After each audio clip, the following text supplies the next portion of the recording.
Bonsoir et bienvenue dans Culturel, je suis ravie de vous retrouver. On a plein d'invités ce soir, plein de sujets. On va commencer avec la fin, avec la compagnie L'Impros qui nous propose un spectacle à l'envers. C'est de l'impro, on en parlera dans un instant. C'est Noël, c'est les fêtes de fin d'année, il faut bien en rire et du coup on aura le plaisir d'avoir Dimi sur le plateau, un clown qui est déjà en train de faire des bêtises. On découvrira aussi Solinka, pas que sur la musique cette fois-ci, mais aussi pour son exposition photographique. Après, je ne peux que vous inviter à faire des cadeaux locaux et avec des artistes, des artisans du coin. Ce sera l'occasion au Grand Prix ce week-end aux Beaux-Arts du Mans. C'est 29 et 30 novembre pour acheter de la micro-édition, des affiches, des livres et plein d'objets curieux. Allez les rencontrer, ça va être super. Et puis, on finira avec La Nuit, le groupe de musique qui sort deux nouveaux titres, qui sera en concert vendredi prochain et qui était en résidence à Superformat. Et puis, on finira en beauté avec les incroyables talents de l'ASN, le spectacle de Noël à la Rotonde. Vous verrez, il y a plein d'artistes incroyables qui sont programmés. Je vous propose de retrouver tout de suite nos invités en direct sur LMTV.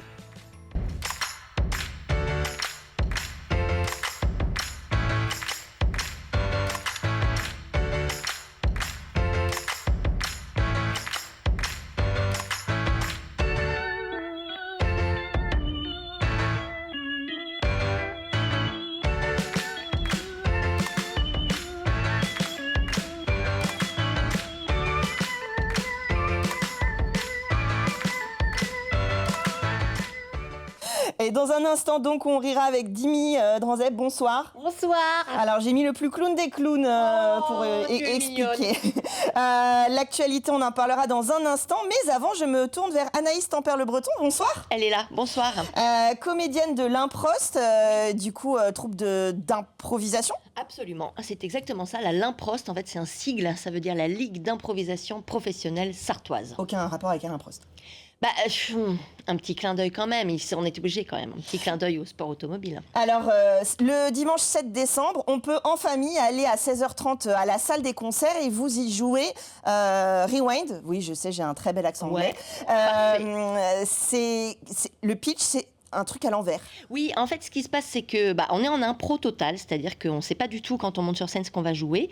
On demande aux gens de nous donner quelques informations sur les deux personnages principaux, d'avoir un lieu, une action de départ. Sauf qu'on va commencer cette histoire en jouant la scène finale. Et ensuite, on rembobine tout et on va voir se dérouler tout ce qui peut se passer dans la tête d'un scénariste au moment où il écrit. Alors, il va lancer des idées, il va y avoir des choses qu'on va garder, des choses qui vont être abandonnées. Et petit à petit, on arrive à recoller les morceaux et à revenir sur cette scène finale qu'on a vue au début. Alors, c'est-à-dire que la première scène, elle est déjà inspirée par le public, donc même la scène finale, elle est improvisée. Ouais. Et donc le public, si on participe, on peut participer au sens vraiment fort du terme, c'est-à-dire qu'on peut un petit peu jouer sur ce qui va se passer dans l'après-midi. Voilà, c'est vous qui allez guider un petit peu parce qu'en fonction des choses qui nous sont données, nous on va vous poser des questions. Le premier personnage, comment il s'appelle, qu'est-ce qu'il fait dans la vie, où est-ce qu'on va, dans quel lieu on est, etc. Et donc en fonction des mots qu'on a à ce moment-là, tout de suite ça va venir colorer un petit peu le spectacle. Et puis après, on laisse faire la vie, l'imagination, l'improvisation et on ne sait jamais quelle histoire on va raconter à l'avance. Alors, c'est vrai que là, c'est amusant sous forme de spectacle. On a l'habitude, plus dans les matchs d'impro, de voir ce jeu-là, mais vous êtes rodés à ces exercices-là. C'est-à-dire qu'il y a plusieurs catégories en fonction d'un mot, d'un personnage, d'une action, de choses comme ça. C'est ça. Dans les matchs d'impro, c'est très codifié parce que c'est vraiment calqué sur le sport et donc, par exemple, les matchs de hockey, particulièrement au Québec. Ça vient de là. C'est eux qui ont créé ça.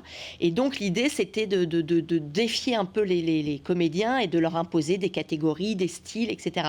Mais comme on vient tous de là et qu'on s'amuse avec ça en impro, ça peut aussi nous inspirer pendant notre rewind. Alors par exemple, en juin dernier, on a fait un rewind spécial Molière, où on a fait exactement le même concept, comme si c'était Molière qui avait écrit une pièce.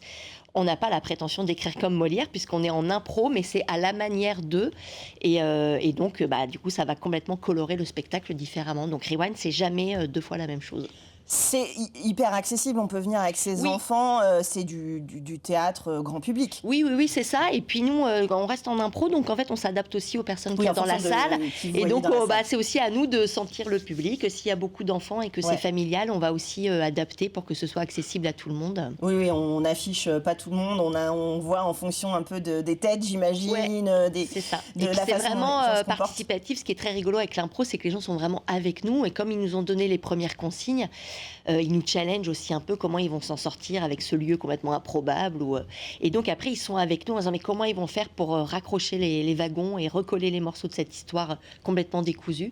Et donc c'est très, c'est vraiment une communion avec le public. Ils sont tout autant actifs que nous finalement. Alors justement, on est dans les fêtes de fin d'année, c'est super, le dimanche 7 septembre, c'est une sortie familiale pour découvrir, il y a les matchs d'impro et puis il y a aussi des prestations que vous pouvez faire justement dans des entreprises ou pour des animations où vous venez improviser là dans la foule ou dans les gens qui sont présents à la soirée. Ou sur scène, là je reviens juste à l'instant, là j'étais à côté de Rennes où j'étais sur une prestation pour une grosse association qui travaille sur le handicap, donc vous voyez, on est sur des dossiers complètement différents. Mardi, on a fait des choses sur les violences faites aux femmes, puisque c'était le 25 novembre.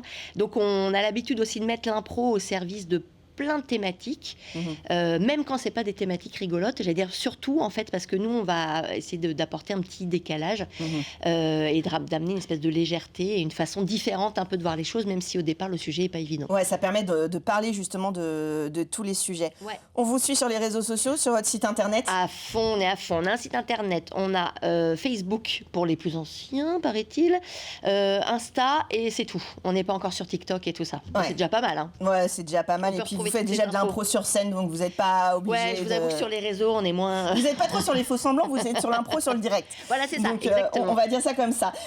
L'impros, donc, on vous a affiché tous les contacts pour les suivre sur les réseaux sociaux. Et puis venez le 7 décembre découvrir ce spectacle. Et ben, c'était super de vous mettre ensemble sur le plateau.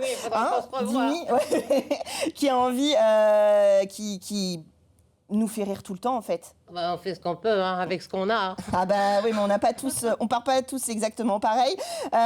Les fêtes de Noël, on en parlait tout à l'heure hors antenne. En fait, pour les clowns, c'est aussi une période où on doit faire rire et on profite en famille. Ah bah encore plus, oui, on a du boulot à Noël, c'est vrai. Hein. Voilà, ça arrête pas en ce moment. Et c'est-à-dire qu'il faut mieux en rire parce que entre le tonton raciste et puis la famille qu'on n'a pas envie de voir, des fois c'est un peu compliqué quoi. Oui, alors on va au cirque ou alors on va dans une galerie marchande et puis comme ça on rigole, on s'amuse. Par exemple, on va à côté d'Alençon au Leclerc d'Arcenay, comme ça on vous croise. Demain, si vous voulez. Par exemple. Ou après-demain, ou le week-end prochain. Là, vous allez à la rencontre des passants dans la galerie marchande? Oui, je vais voir les commerçants, je vais voir les clients, je vais voir tout le monde. Puis il paraît qu'il y aura même le vieux barbu aussi. Un vieux barbu à cette époque-là. Ouais. Alors, vous faites le zouave un peu partout et dans 15 jours, on va vous voir avec Vincent Lagaffe dans le Big Deal. Donc, vraiment, vous êtes un clown tout-terrain. Ah ouais, j'adore jouer, moi. Ah oui. Et puis, avec Vincent, on a vraiment bien rigolé, hein, franchement. Et j'y vais en plus pour jouer, alors attention, hein. J'espère que je vais gagner. On spoil pas, bien sûr. L'idée, justement, c'est cette animation, cette tradition du cirque de Noël. En 2026, là, on fait un petit bond dans le temps. Oula. Vous allez organiser, début décembre, justement, à Marolles-les-Braaux, un cirque de Noël. Oui, le cirque de Noël de Dimi. De Dimi. De Noël, oui. Là aussi, évidemment, ce sera pour les familles, avec les enfants. Ah oui, on va passer un moment convivial sur une durée d'1h40 de spectacle avec un petit entracte. Le but étant que les familles puissent venir avec les enfants, avec tonton, avec tata, avec la grand-mère, si elle a envie de venir, pour passer un moment de Noël convivial sous chapiteau. Alors justement, cette convivialité, vous allez la vivre puisque du 14 décembre au 4 janvier, vous passez les fêtes de fin d'année à Moudon. Oui, à Moudon. En Suisse. Alors c'est pas en Sarthe, non, c'est en Suisse. Ouais, je vais avoir de la route encore. Hein. Surtout que le mercredi, je serai à Marolles-les-Braaux pour l'association Cascade avec les enfants. Donc on fera des activités axées autour du cirque. Et puis après, Le soir, je conduis pour la Suisse. Et là, c'est une tradition là-bas en Suisse, c'est une grande famille que vous retrouvez avec vraiment cette ambiance de fête de fin d'année où on partage et on vient en famille voir du spectacle. Exactement, c'est la famille Maillard, donc c'est une ancienne famille de cirque. Et ils organisent à Moudon depuis des lustres et des lampadaires le cirque de Noël de Moudon. Et ils ont également le cirque Helvetia dans toute la Suisse romande. Et du coup, là, c'est quoi? Vous jouez le clown, vous faites des blagues. Eh ben, on va faire ce qu'on peut, oui.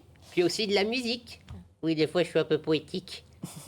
Alors justement, ça doit être une expérience aussi de partager cette fin d'année avec évidemment plein d'autres artistes circassiens qui font des choses très impressionnantes les uns les autres. On aura des jongleurs, on aura des équilibristes, on aura même les enfants qui commencent. On a la 3e génération de la famille Maillard qui commence à être sur la piste et qui font des bons numéros. Donc je me fais une joie de les retrouver.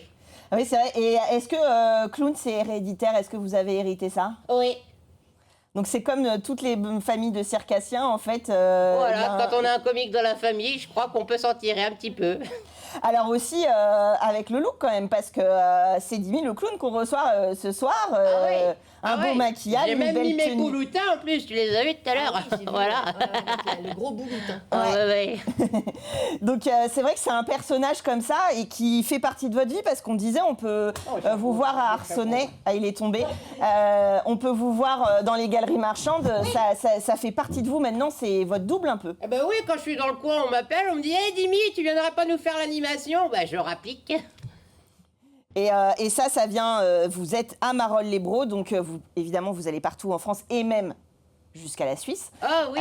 Mais voilà, évidemment, on vous voit un peu partout dans le coin.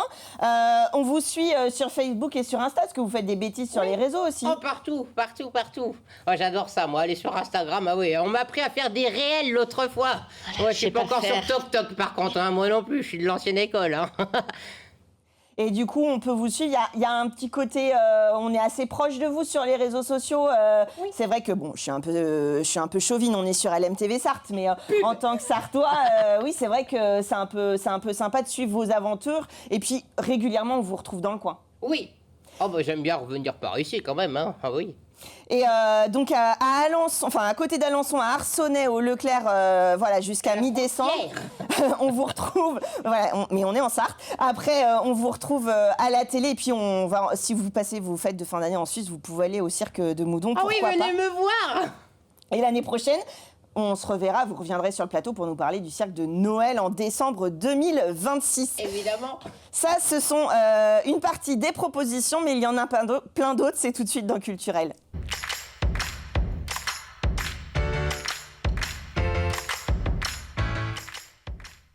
Et comme je vous le disais en intro, ce week-end, c'est le salon Grand Print. Pour en parler, je reçois David Liodet. Bonsoir. Bonsoir. Vous êtes professeur de gravure aux Beaux-Arts du Mans à Talmes et vous êtes venu avec Mathieu Marcellino. Bonsoir. Bonsoir. Vous êtes un des élèves en DNSEP aux Beaux-Arts. On en parlera dans un instant. Vous organisez, vous serez présent au Grand Print ce week-end. Mais avant, je me tourne vers Solinka. Bonsoir. Bonsoir. Alors, on vous connaît, vous êtes déjà venu sur le plateau pour de la musique, de la composition. Et là, j'ai été interpellée, on va dire, par une exposition photographique. Donc, en fait, vous faites de la photo aussi. Et je crois que c'est votre première expo officielle. Oui, tout à fait. Ouais, c'est la première expo, effectivement, où je me suis dit, voilà, cette année, je vais essayer de montrer un peu mon travail, glané au fur et à mesure de différents voyages, quoi. Alors, il n'y a pas de surprise dans le sens où on est dans la même méditation, dans la même ambiance que votre musique et quelque part, c'est une prolongation ou une traduction visuelle. Oui, c'est ça. C'est un pendant, en fait, de tout mon parcours musical sous le nom de Solinka, qui est donc le projet solo de guitare instrumentale. Et en fait, la première pochette de mon album, de mon premier album, c'est la photo qui est derrière vous. Et en fait, c'est une photo que j'ai prise et que j'ai décidé d'illustrer pour mon premier album. Et de là, en fait, est venue finalement l'envie de continuer à faire de la photo, de ressentir un petit peu différents endroits, différents univers et d'essayer de les capter au mieux que je pouvais. Et alors ça, on vous le dit sur l'aventure en guitare solo. En fait, vous avez plusieurs projets et vous arrivez comme ça à vous mettre dans une bulle pour chacun d'entre eux. Alors évidemment, il y a les mêmes compétences et savoir-faire, mais je veux dire, il y a des univers qui sont finalement relativement différents dans vos différentes prestations. Oui, il y a des... là, effectivement, je fais de la guitare solo sous le nom de Solinka, mais je joue aussi dans d'autres projets artistiques, comme Où sort le soleil, qui est un duo folk. Je suis bassiste aussi dans des groupes de rock avec Nadja Noise de temps en temps. Et la photo, finalement, rejoint un peu tout ça. Voilà, alors, on va vous retrouver au centre Beaulieu, donc évidemment, c'est pas anodin non plus. C'est au Mans, avenue François Chancel, avec l'association Spirale. Et donc, c'est jusqu'au 17 décembre, je le précise. Bon, il y a encore un peu le temps pour aller voir ça. Et c'est évidemment un lieu de ressources aussi. Complètement, c'est un lieu que je trouvais complètement adapté pour pouvoir profiter de ce travail photographique. C'est un lieu où les gens sont globalement dans le bien-être, dans un temps de pause, de repos aussi, et des fois de méditation, et que c'est un endroit idéal, je trouve, pour se laisser plonger dans l'univers des photos. Alors, il y a un petit peu de poésie aussi dans cette exposition. Enfin, il y a beaucoup de poésie, mais je veux dire, il y a un peu de poème. Tout à fait. On est dans cette ambiance un peu de spiritualité, en tout cas de décélérer un peu et de prendre cette pause pour prendre soin de soi et peut-être un peu réfléchir ou en tout cas divaguer. Oui, complètement. En fait, j'ai appelé cette exposition sur la route intérieure. Donc, c'est vraiment un travail de soi vers soi. C'est-à-dire qu'on est vraiment dans son monde intérieur et qu'on essaye de capter une sorte d'essence, de vérité, de quelque chose qui nous toucherait les uns les autres. Et à travers ces photos, et donc quelques phrases, comme des petits haïkus, en fait, qui illustrent chaque photo, permettent pour moi et selon moi de pouvoir poser aussi cette singularité sur ce monde qui nous entoure. Oui, et puis de donner un premier code pour déchiffrer les photos. Après, chacun y voit son interprétation. Il y a toujours une forme d'abstraction malgré tout dans l'écriture. Donc chacun, effectivement, peut ressentir avec son parcours, là d'où il vient et là où aussi il a envie d'aller, un ressenti tout personnel, quoi. Alors ça, c'est jusqu'au 17 décembre. Et puis, pour les fêtes de fin d'année, pour justement redescendre entre Noël et le 1er de l'an, vous sortez un prochain titre. Oui, tout à fait. Donc ça fait partie d'une série qui s'appelle Cithara Ambientum. Donc j'étais déjà venu ici, je crois, pour en parler. C'est effectivement des titres qui durent 1 heure. Donc on a 1 heure de musique assez méditative, faite de bourdons sonores, de travail, de texture. Et l'objectif, c'est qu'il dure vraiment 1 heure. Donc c'est tout un travail de lenteur, d'étirement des sons qui ont été glanés, des sons qui ont été joués. Et ça sortira pendant les fêtes. Donc on pourra évidemment prendre le temps de méditer, d'écouter ça, et c'est propice évidemment aussi au cheminement intérieur. Complètement. Ça va ensemble. Donc sur la route intérieure au centre Beaulieu jusqu'au 17 décembre, et puis vous suivez Solinka sur le site internet, sur Insta, sur Facebook, sur YouTube, bref, vous tapez Solinka et vous trouvez pour vous suivre et puis voir quand va sortir ce titre. Sans transition, quoique bien sûr, sur la création, il y en a toujours, mais c'est l'émission en elle-même veut ça. David Liaudet, Grand Prix, c'est la 4e édition. 4e, oui. Cette fois, pour la première fois sur 2 jours, je crois. C'est la nouveauté pour cette année. C'est ça, samedi. On tente le coup, on verra. Si le public du Mans est bien aussi nombreux que sur Alors, les c'est vrai que pour être venu sur les précédentes éditions, c'était court le samedi. Il y avait beaucoup de monde sur un temps très court. Donc, le samedi 29 et le dimanche 30, c'est au Beaux-Arts du Mans, en plein centre-ville. Et donc, c'est le salon de la micro-auto-édition et de l'estampe de l'objet imprimé. Oui, c'est ça, exactement. C'est-à-dire de tout ce dont les artistes s'emparent comme moyen de production pour faire des images de manière indépendante, c'est-à-dire hors des circuits habituels des imprimeurs, des éditeurs. Ils sont autoproducteurs, et donc ils sont présents en même temps sur le salon, donc on voit les gens qui fabriquent les choses. Et sont libres aussi, puisqu'ils n'ont pas de contraintes, aucunement éditoriales, ils font exactement ce qu'ils veulent. Et puis donc ça c'est la partie micro-auto-édition avec la tradition d'usine, du fanzine, etc. qui vient de très loin maintenant. Et puis d'une autre pratique qui elle vient encore plus loin, c'est la tradition de l'estampe et de l'image imprimée. Alors là on a de la gravure, de la sérigraphie, de l'ariso aujourd'hui, voilà, toutes ces techniques. Alors c'est important d'expliquer pour les gens qui ne sont pas du métier et qui n'y connaissent rien ou peu. C'est vrai que quand il y a une production qui passe par des éditeurs, etc., des diffuseurs, il y a évidemment plein de contraintes, plein d'allers-retours, plein de censure au sens large du terme. C'est une des raisons de l'invention d'usine. Oui, voilà, c'est ça. Et l'idée, là, c'est des artistes qui s'expriment directement et qui évidemment vendent aussi en direct. C'est pour ça que je le disais en introduction, la date n'est pas anodine, c'est une très bonne idée de se fournir pour les cadeaux de Noël à Grand Prix, parce que au moins vous savez que ça va directement à l'auteur, l'illustrateur, le producteur, ce qui n'est pas toujours le cas. C'est vrai. c'est vrai. Alors vous, Mathieu Marcelino, vous êtes élève aux Beaux-Arts à Talm. Oui, c'est ça. Et du coup, vous allez participer, les élèves participent à ce salon?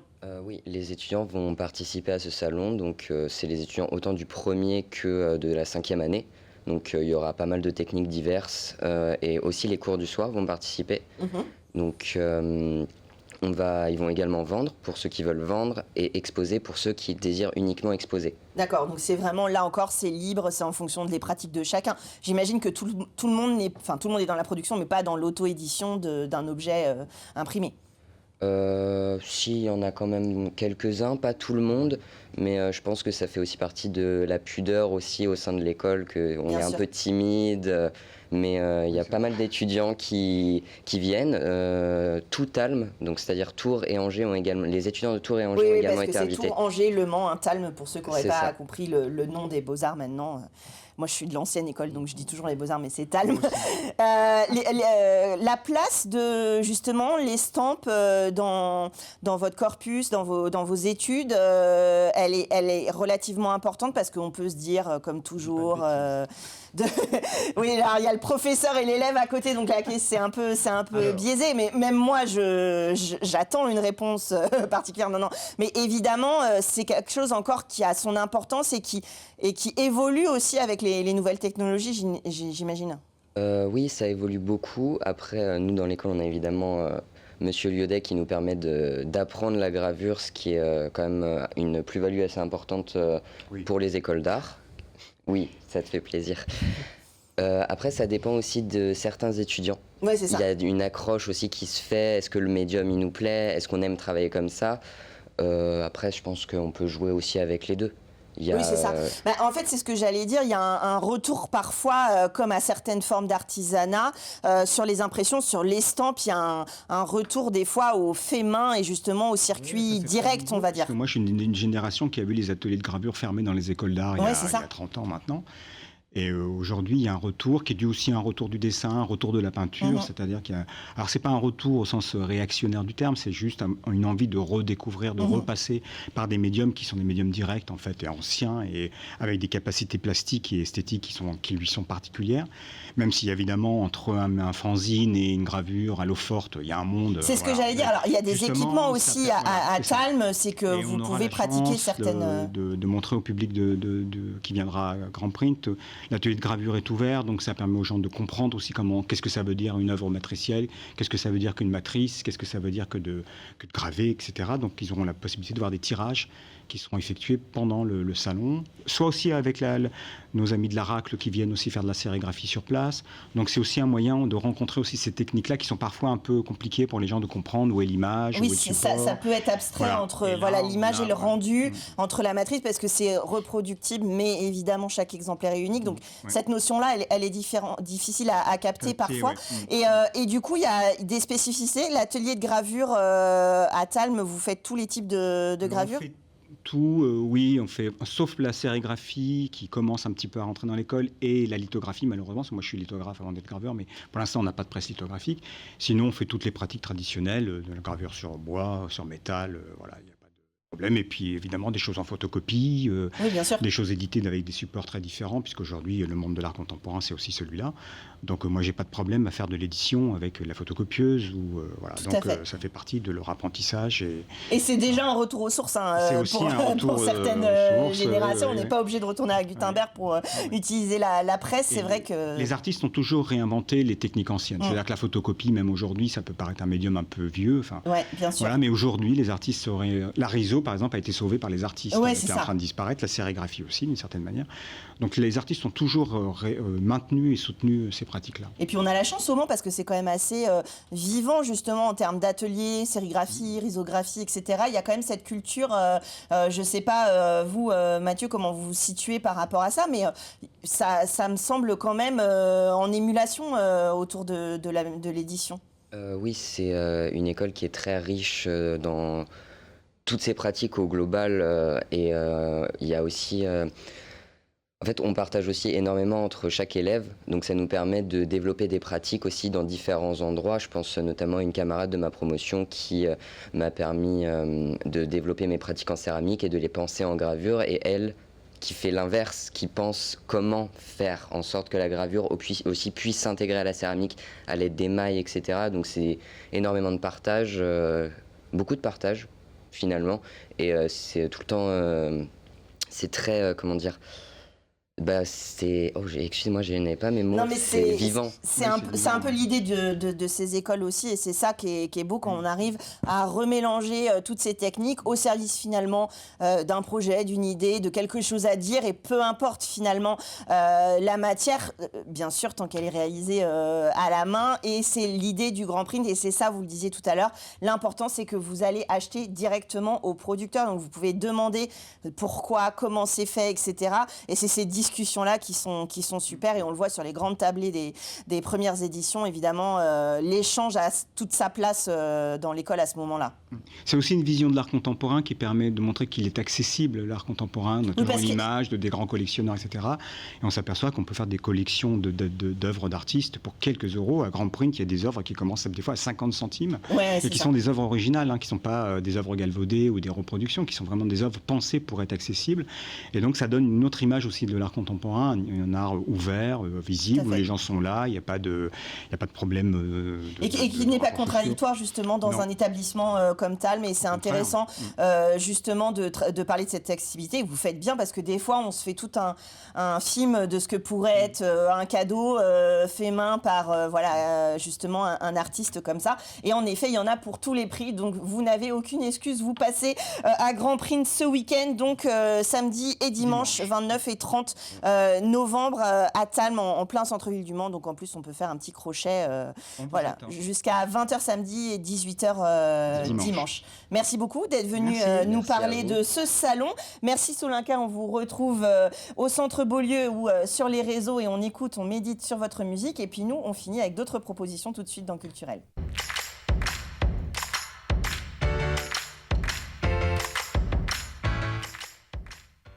Et on a le plaisir d'avoir plein de sujets différents sur ce dernier plateau. L'association du spectacle de Noël du Mans, bonsoir. Vous venez nous présenter ce spectacle qui aura lieu à la Rotonde au Mans les 2 week-ends, le 6, 7 et 13-14 décembre prochain. On en parlera dans un instant. J'ai aussi à mes côtés Adrien Pelat, bonsoir. Bonjour. Vous êtes bassiste du groupe La Nuit, donc j'ai fait un super jeu de mots en introduction pour évidemment ce groupe qui s'appelle La Nuit, et on va savoir pourquoi dans quelques instants. Mais avant, on est en direct avec Geoffrey Seco. Bonsoir. Bonsoir Chloé, bonsoir tout le monde. Alors vous faites de l'hypnose, du saxo, vous êtes compositeur, et vous avez, je ne sais pas si c'est vous exactement l'inventeur, mais en tout cas vous proposez des concerts sous hypnose où on ne vient pas sur scène pour être hypnotisé, mais on est hypnotisé par le spectacle, et on vit une expérience un petit peu différente. C'est exactement ça. Effectivement, il y a une dizaine d'années, j'ai imaginé ce concept parce que j'ai toujours été passionné de musique et de conscience, les mystères du cerveau, tout ce qui est un petit peu inexpliqué au niveau de nos capacités. Et donc, j'ai toujours été musicien. Et donc, il y a 10 ans, j'ai créé les concerts sous hypnose pour emmener le public dans une expérience un peu plus profonde que ce que je pouvais faire auparavant avec des concerts normaux.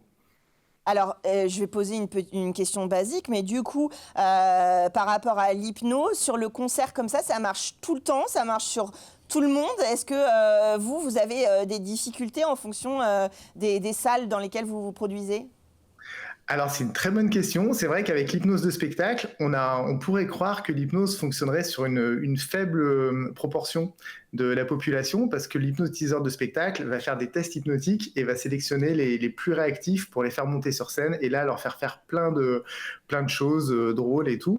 Et donc moi, c'est pas cette hypnose-là que j'utilise. J'utilise l'hypnose ericksonienne, celle qu'on utilise dans le coaching et dans le milieu médical.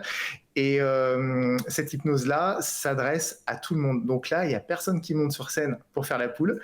C'est une hypnose collective. Alors effectivement, il y en a qui vont entrer plus ou moins vite dedans, plus ou moins profondément dedans. Mais l'idée, c'est de proposer comme un grand rêve éveillé qui s'adresse donc à tout le monde et qui est amplifié par la musique. Alors là, évidemment, le voyage du héros, on est son propre héros, même si, bien sûr, on profite du saxo et de la musique sur scène. Mais c'est un voyage qu'on fait depuis son siège en vous voyant. Parce que là, le spectacle, il a lieu ce 29 novembre à 20h30 à la salle des concerts du Mans. Donc voilà, on est assis dans son siège et on profite de ce concert avec vous et on rentre dans cette méditation avec vous. Ouais, c'est ça. Le voyage du héros, c'est un spectacle c'est un parcours qui est proposé au public, qui est inspiré du livre culte de Joseph Campbell, qui est un mythologue américain. Et lui, il pensait que tous les mythes de notre humanité, donc qu'ils soient grecs, égyptiens, scandinaves, amazoniens, étaient construits sur la même architecture. Et de là, il y a eu plein de scénarios qui ont été créés donc, par les scénaristes hollywoodiens, donc Matrix, Star Wars, etc. Et après, c'est les thérapeutes qui se sont dit, mais finalement, on est tous les héros de notre propre vie. On a tous des aspirations profondes.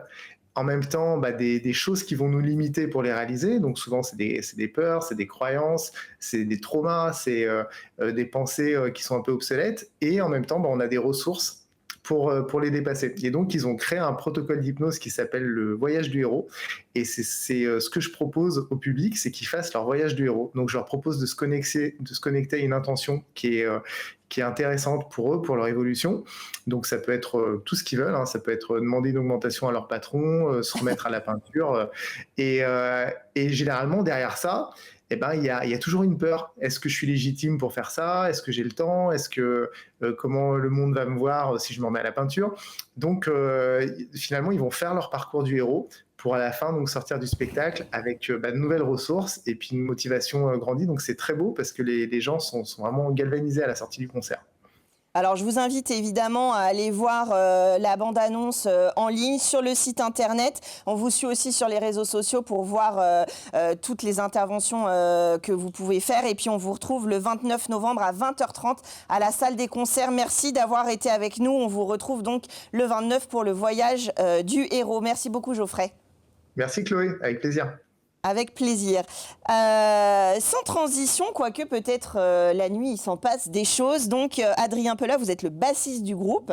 Vous sortez là juste de résidence à Superformat et vous nous préparez un concert le 5 décembre prochain. Exactement, voilà, en première partie de Deportivo à l'Oasis. Donc, une belle scène, une belle programmation. Une très belle scène, une très belle opportunité de découvrir notre répertoire. Ouais. Alors, comment vous définiriez votre style de musique? Alors je sais, je pose cette question à chaque fois, mais c'est tellement difficile de définir pour les artistes que je préfère vous laisser cette charge. C'est quoi La Nuit Le nom du groupe représente bien le thème des chansons qu'on joue, c'est-à-dire que ça aborde toutes les facettes de la nuit. Donc voilà, un petit peu tous les univers qu'on peut retrouver la nuit, la peur, le rêve, l'éternel recommencement. Voilà. La fête donc, aussi, la parfois. fête, bien sûr. Tous ces univers-là se retrouvent dans les chansons. Donc moi je dirais que c'est des chansons et tout est chanté en français. C'est des textes originaux du chanteur Paul Louis qui écrit tous les textes.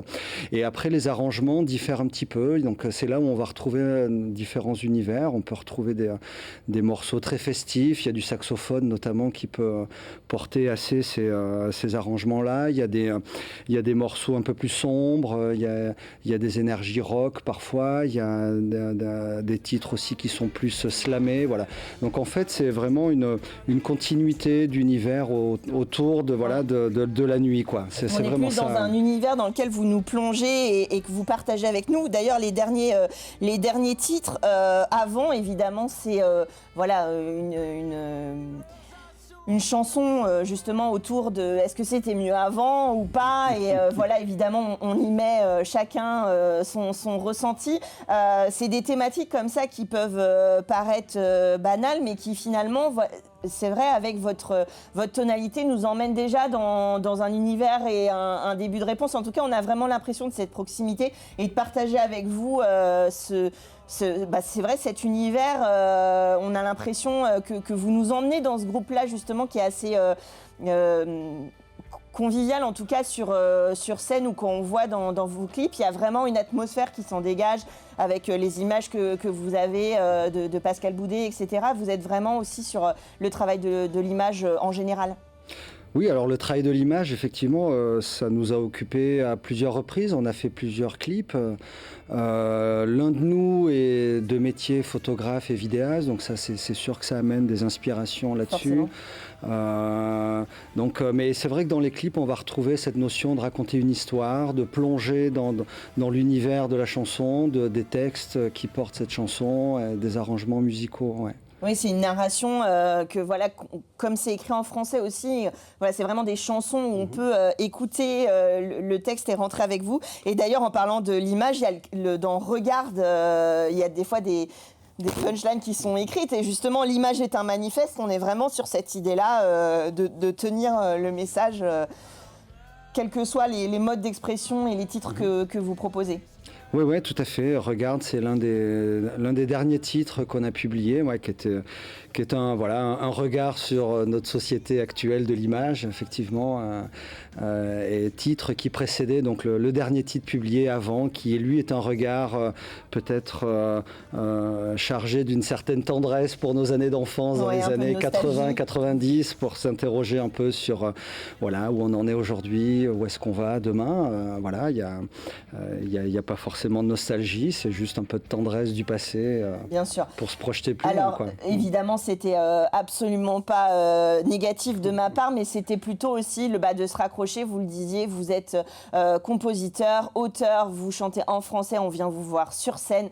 C'est important aussi aujourd'hui avec tout ce qu'on connaît sur les réseaux qui est généré de façon artificielle, justement. Là, on est vraiment dans cet univers de groupe comme on le connaît et historiquement, on va dire, et vous nous emmenez dans votre atmosphère.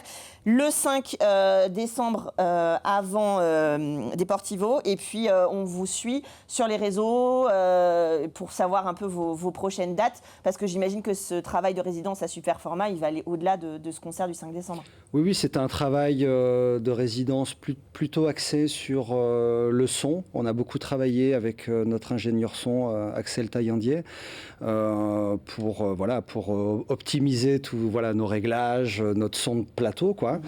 Donc ça, évidemment, qu'on souhaite le porter sur d'autres scènes que la scène de l'Oasis le 5 décembre. Donc on travaille là-dessus pour essayer d'avoir un certain nombre de dates au Mans, mais aussi ailleurs, même surtout ailleurs, en 2026. Mais moi je suis un peu chevine à la MTV, donc je vous inviterai pour nous parler des dates où on peut vous voir en Sarthe. Mais il y en a plein des scènes en Sarthe. Merci d'avoir fait un petit stop à Culturel. La nuit, je vous invite évidemment, rien ne vaut l'écoute, de les écouter sur toutes les bonnes plateformes et puis d'aller voir leurs clips qui permettent aussi de partager leur univers. Je me tourne donc vers Jean-Marie Lamoureux et Jean-Claude Aubier. Bonsoir, rebonsoir tous les deux. Donc l'association du spectacle de Noël, comme son nom l'indique, c'est pour fêter Noël à la Rotonde et ça fait depuis 86. 40 ans, oui. Ça fait 40 ans cette année. Oui. L'idée de départ, c'est de mutualiser les moyens, les efforts pour pouvoir offrir un spectacle au plus grand nombre. C'est ça, oui. Les CE donc, se sont regroupés. Au départ, c'est ça, c'était les CE.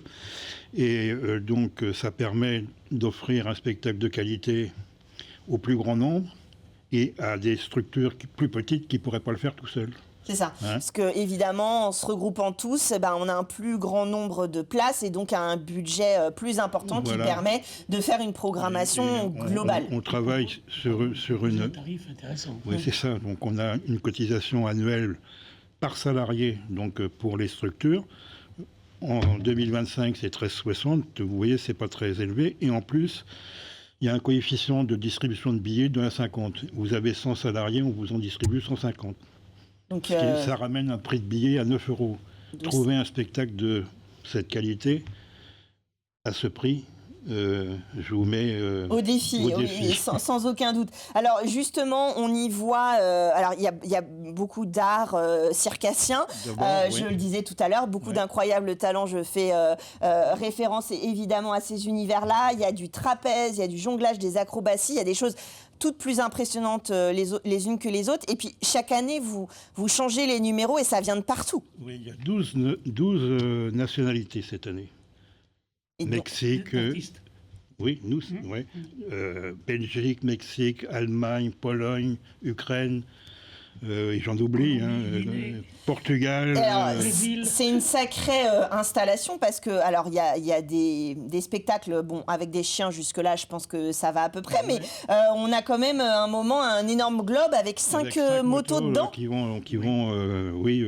Donc j'imagine que ça, c'est pas sur tous les plateaux qu'on peut débarquer à 5 motos pour s'organiser. Donc évidemment, c'est des choses qui sont spécifiques. On a aussi, alors je me risquerai pas à prononcer son nom, mais qui fait du trapèze et du patinage, Kasia Florczuk. C'est assez impressionnant parce que c'est vrai que bon, le trapèze et le patinage... Elle démarre sur une petite piste donc, où elle patine, et puis à un moment donné, elle s'envole. Donc, il fait du trapèze. Voilà. C'est assez impressionnant. Alors, il y a beaucoup de styles, d'acrobates. Il y a une troupe éthiopienne, oui, c'est ça.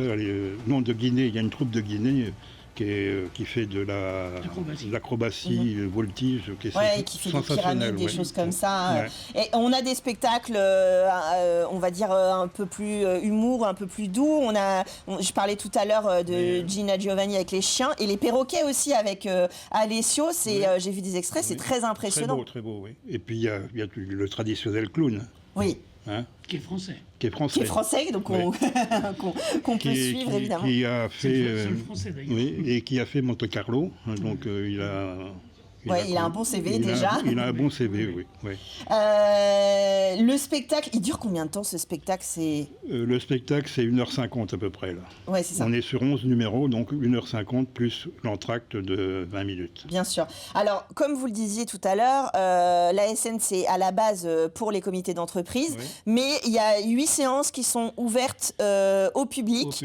Alors, c'est le 6, le 7 décembre et le 13, le 14 décembre, vos séances tout au long de la journée pour l'ensemble des publics. Et puis, on peut, à l'Office du tourisme, il reste encore quelques places si on veut venir en famille avec ses enfants, parce qu'évidemment, c'est très familial.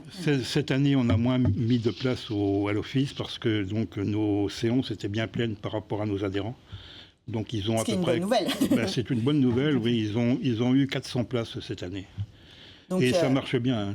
Bah oui, parce que le prix, 20 € pour les adultes, 10 € pour les enfants, évidemment, par rapport à tous ces numéros, c'est quelque chose de relativement accessible et qui permet de découvrir tout ça.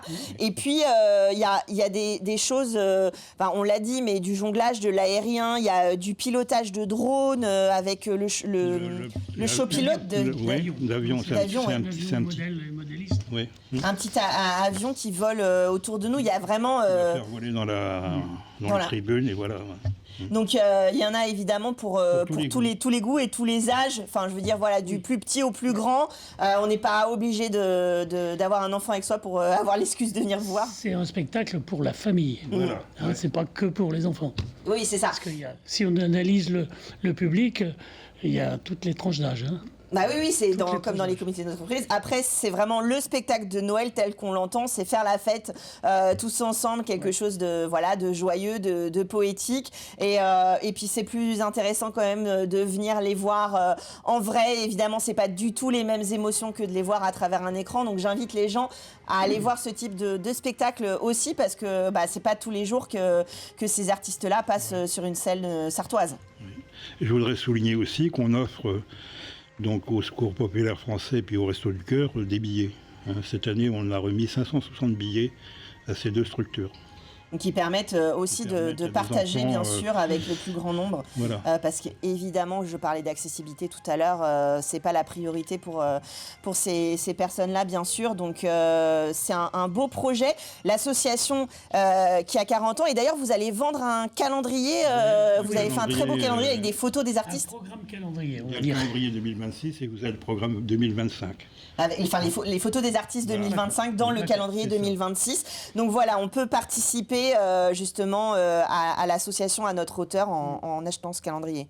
Le public pourra le faire dédicacer par les artistes. Ah oui, donc après on peut aller à la rencontre des artistes en plus en le faisant dédicacer. Ah bah là, alors là, c'est encore plus impressionnant. Voilà, il y aura des gens du monde entier qui vont pouvoir paraffer votre calendrier de l'association du spectacle de Noël du Mans. Je fais ma chauvine encore une fois, mais voilà, de cet événement assez exceptionnel. Il n'y a que 8 séances qui sont ouvertes au public, donc si vous n'y allez pas avec votre entreprise, avec votre comité d'entreprise, je vous invite à vous renseigner auprès de l'Office du tourisme du Mans. L'Office du tourisme du Mans. Donc je le répète, le 6 et 7 décembre et le 13 et 14 décembre, les deux premiers week-ends de décembre, donc pour préparer les fêtes de Noël. Voilà. Merci beaucoup d'être venu nous parler de ce super spectacle. Merci à vous, Adrien. Merci à vous. Avec plaisir. Et nous, on se retrouve avec d'autres idées de sorties et de cadeaux la semaine prochaine dans Culturel.